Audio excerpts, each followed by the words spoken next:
vaizdelis. Manau, visiems pažįstama situacija. Ypač vairuojantis. Žmogus atvažiuoja prie aiškiai pažymėto ženklo stovėti draudžiama. Įjungia avarinius signalus ir nubėga, nulėkia į parduotuvę. Kas čia blogai? Pažįstama. Ir visi suprantame, ką tai reiškia.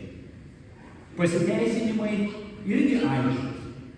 Aš žinau, kad stovėti čia negalima. Bet aš tik trumpam. Avarinis signalas viską paaiškina. Taigi sakyčiau, aš nesu blogas. Tik aplinkybės tokios. Vietos šalia nebuvo. Tai mažas epizodas, bet labai tiksliai atskleidžia gilesnę žmonijos nuodėmės problemą.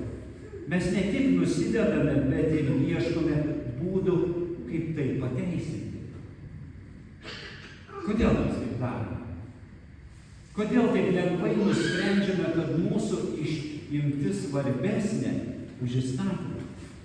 Kodėl mums atrodo, kad pakanka kažką simboliškai įjungti ir mes tampame teisūs?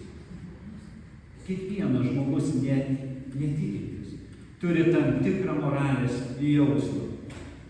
Mes suprantame, kas yra gera, o kas yra bloga.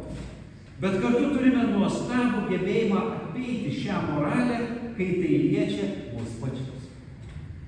Prisimenate vaikystę, ne?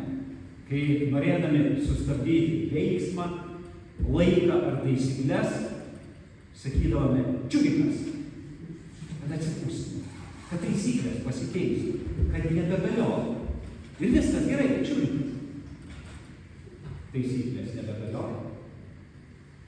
Taip ir suaugus mums atrodo, kad tarsi mūsų atveju įstatymas gali būti laikinai sustabdytas. Akimirkai. Trumpam. Tik šį kartą.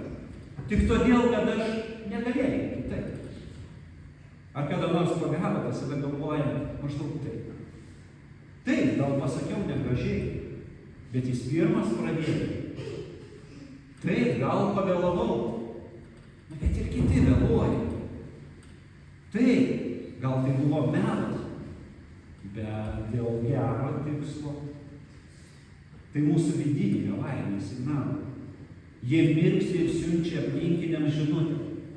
Nevertinkite manęs pagal įstatymą. Aš ypatingas atvejis. Jei prie stovėjimo ženklų taip lengvai pateisiname save, kodėl neturėtume to paties daryti ir didesniuose gyvenimo pasirinkimuose. Mes pateisiname pyktį, nes esame pavarėję. Mes pateisiname nutylėjimus, nes nenorėjome skaudinti. Mes pateisiname savo abejingumą, nes neturėjome laiko. Mes net pateisiname savo nutolimą nuo Dievo. Jis toli. Aš esu tik žmogus, man reikia supratimo. Taip atsiranda religingas gyvenimas be atgailos, tradicijos be širdies, tarnavimas be nuolankumo ir svarbiausia gyvenimas be Dievo malonės, nes mums atrodo, kad jos mums net nereikia. Mes patys savo teisėjai, patys galime viską padaryti. Dievas mato mus ne per mūsų avarinius signalus. Dievas mus mato tokius, kokie esame. Per savo tobulą įstatymą žvelgia į mus. Tačiau jis aiškiai sako, ne vienas žmogus nebus išteisintas savo pasiteisinimais. Jeigu visi turėtume teisę savo nuožiūrą spręsti, kada įstatymas galioja, o kada ne, įsivyrautų chaosas. Eismas nevaldomas, visuomenė nesaugi, santykiai netvarūs. Tas pats ir dvasinėme pasaulyje. Kai atmetame Dievo įstatymą arba jį selektyviai taikome, pasaulis skyla į asmeninius moralinius burbulus, kuriuose kiekvienas teisus savo akise. Ir štai čia Evangelija prasiveržia kaip šviesa tamsiausia valanda. Kai mes suvokėme, kad mūsų avariniai signalai neveikia Dievo akivaizdoje, atsiranda atgailos poreikis. Mes pripažįstame, aš esu kaltas. Ne kartą, ne dėl smulkmenos, bet iš esmės esu nuodėmingas. Ar mūsų širdis nurimsta girdėdama, kad Kristus atpirko mus? Ar mūsų širdis vis dar reikalauja įrodymų, kad esame verti jo meilės?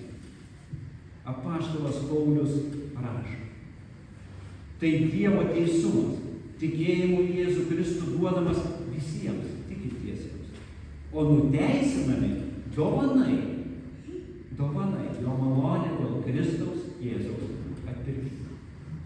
Evangelija nesako, reikia dar paklušėti, reikia dar pasistengti.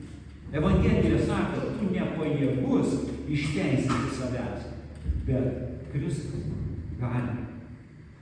Ne mūsų teisumas, o Jėzaus teisumas yra mūsų apsauga. Ne mūsų teisumas, o Jėzaus išteisinimas yra mūsų gyvenimas. Ne mūsų auka ar pastangos, o Jėzaus auka yra mūsų viltis. Dievas kviečia mus išjungti tuos avarinius pasiteisinimo signalus.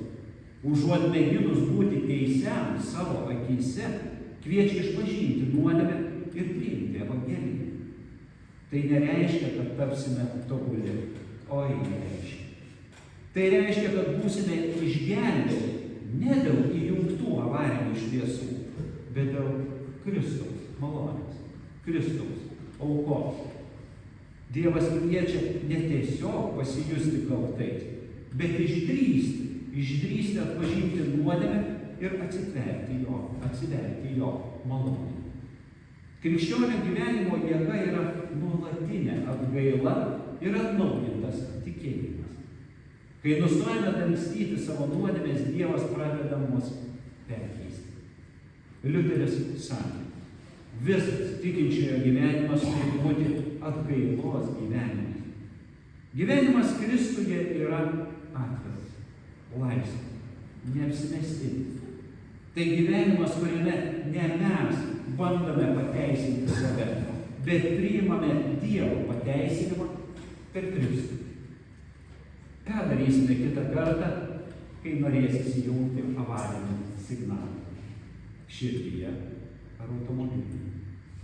Gal prisiminsime, kad Dievo akise tai neveikia? O kas veikia?